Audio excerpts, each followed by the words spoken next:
Happy Purim. Sunset this evening marks the beginning of the Feast of Purim, or what is often called the Feast of Lots. This happy festival is an observance of the miraculous protection and saving of the Persian Jews over 2,500 years ago, as told in the book of Esther. As you can imagine, I am frequently asked how a Scotch-Irish guy like myself ended up with a Hebrew name for a company.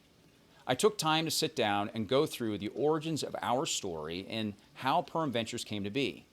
I hope you enjoy hearing our history, as this year marks our 15th anniversary. Our family will be partaking in a few of the celebratory traditions surrounding this joyous holiday, including definitely feasting, giving to those in need, rereading the story, and remembering that just like Esther, we too celebrate Yahweh's faithfulness, love, guidance, and protection in our lives.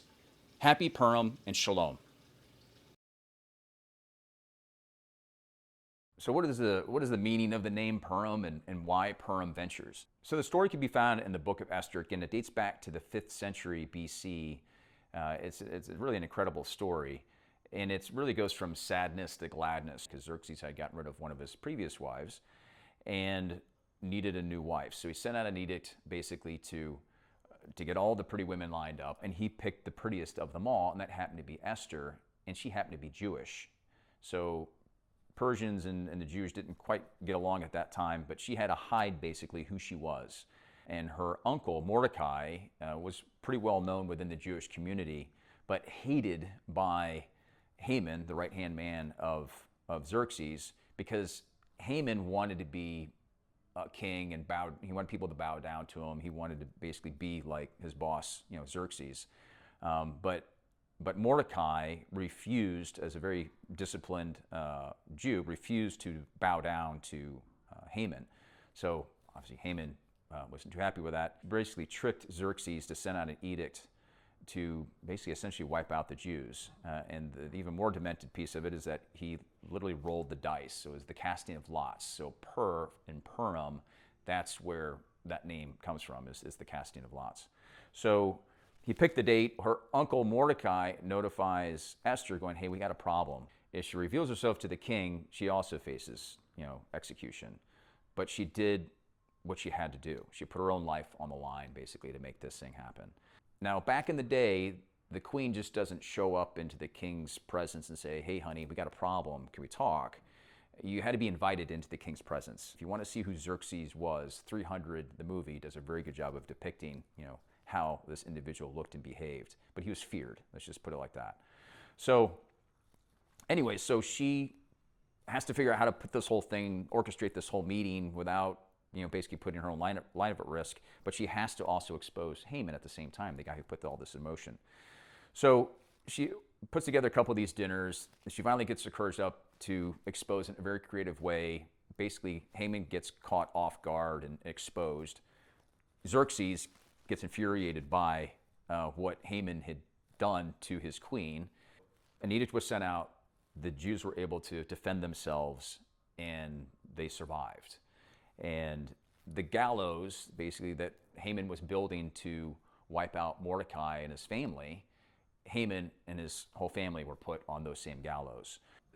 Then now that's where the Feast of Purim comes in. So the story of how I got the name Purim Ventures dates back to March of 2010. I just stepped down from a pediatric orthopedic implant company that helped start with some other gentlemen back in 2007. I was head of business development, was on the board, wrote 3 private placements that raised about $19 million for them. I was head of branding, marketing, strategy, got to work with some phenomenal surgeons. But God had directed my path in a different way. And so when I stepped down, I honestly didn't know what to do. I had given that direction, but didn't know what was next. And so when you step down from a board, as you may know, everybody gets notified. So first I got the phone calls of, hey, is everything okay?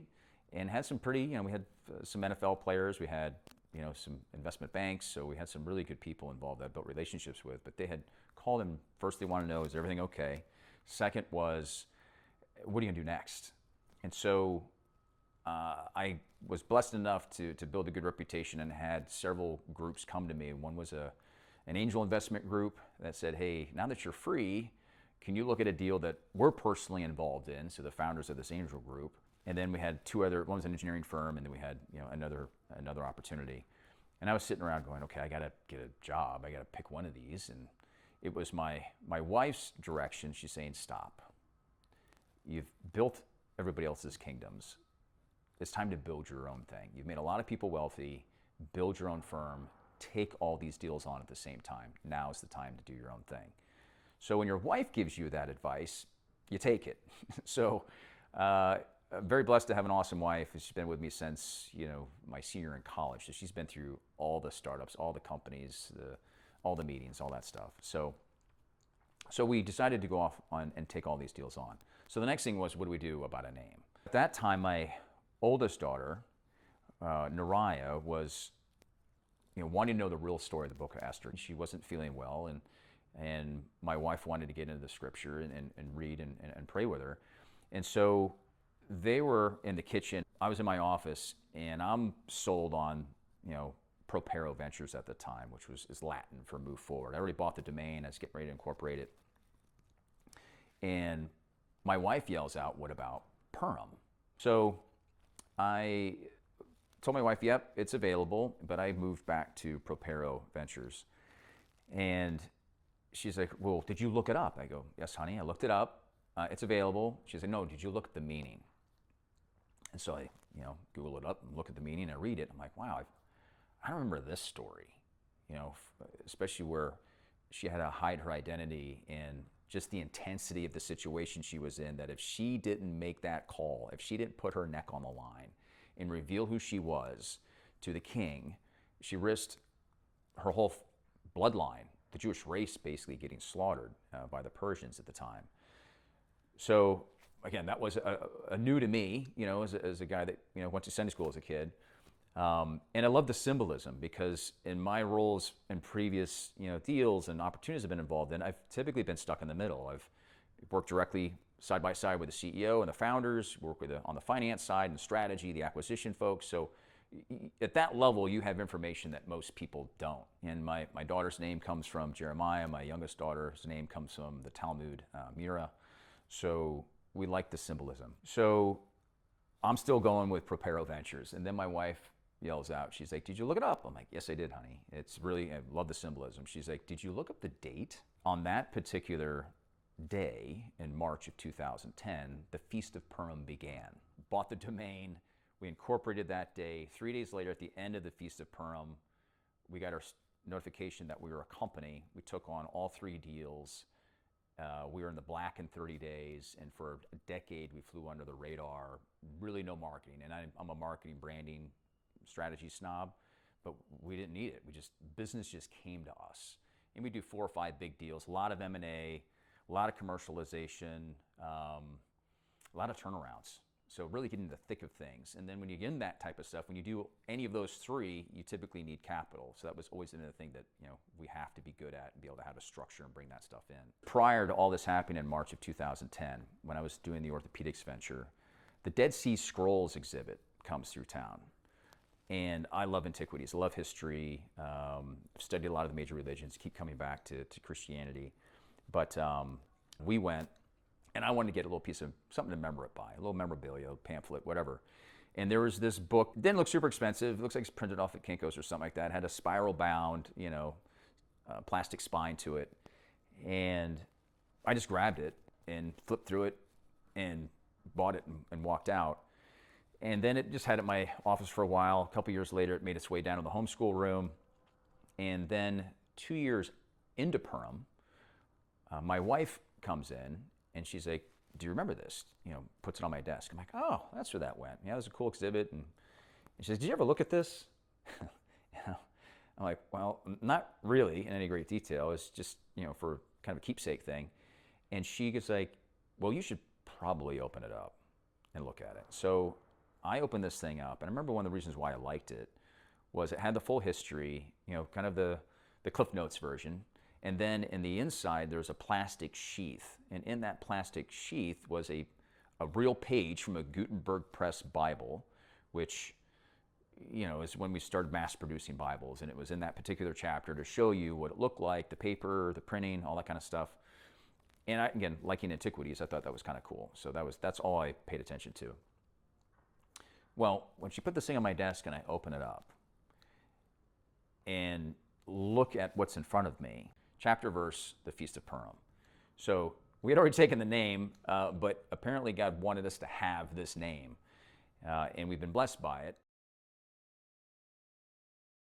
So where Purim has been very symbolic, the symbolism of casting of lots, it's a situation to where they were facing complete extinction. Now, this is often what I see in startups, where I'm typically involved in. Our firm has been involved in. I've been involved personally. My team's been involved personally. The seed to A range is typically no man's land, and it's also known as the Valley of Death.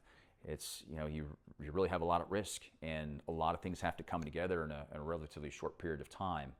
And so it became a very symbolic to our company on how we operate and how we like to help our clients go from almost a position of despair and going, I've talked to the VCs, I've talked to these investment banks, like nobody's interested. I'm too late for the accelerators. I'm too early for the VCs. That's where typically where we operate, and we're fairly good at it. And taking these companies, surrounding them with the right people, the right operators, the right investors, really digging into the weeds with them to find out where the weak spots are. Because when you go talk to a venture capitalist, you often get the silent treatment, and then you don't hear from them for a while, and then you get the email saying, hey, it's not a good fit. They won't tell you where the cracks are. It's just, that's not their business. Where we get involved in the due diligence with our clients is we really get into the thick of things and operate with them for 90 plus days before we can even think about the investment side. But that's where the magic happens, is how do we bring everything in the kitchen sink to really help our clients out and getting through this process to hit their milestones, to get over the mountain that's in front of them. Integrity, transparency, all that stuff matters. And so we have to operate in the best interest of both parties. We have to be able to move the ball and be a part of these ventures to make sure they execute properly. But it's also one of the reasons why we've been successful. It's very rewarding, and we've been very consistent in delivering results to our clients. So that's the story of Purim, how we came to be known as that. That's the name of the company, and we continue to grow and do great things.